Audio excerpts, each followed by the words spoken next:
Good afternoon, ladies and gentlemen. This is Jim Harrison, principal of the middle school, live from the middle school with the first installment of Notes from the Principal's Desk.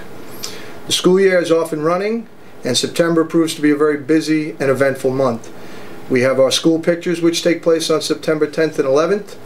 We have our first PTO meeting that takes place at 7 p.m.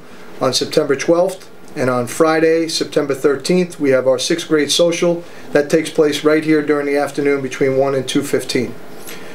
As we move into the third week of September, we have our open house events.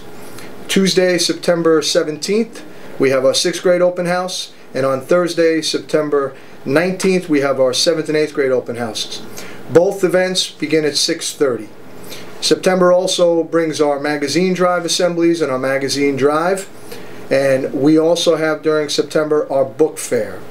So we have plenty of events that are happening in September. We will be providing additional information through flyers.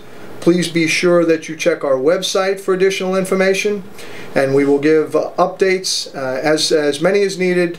It is our hope that we can get as many people involved with all these events that we just talked about. I think that's it for now.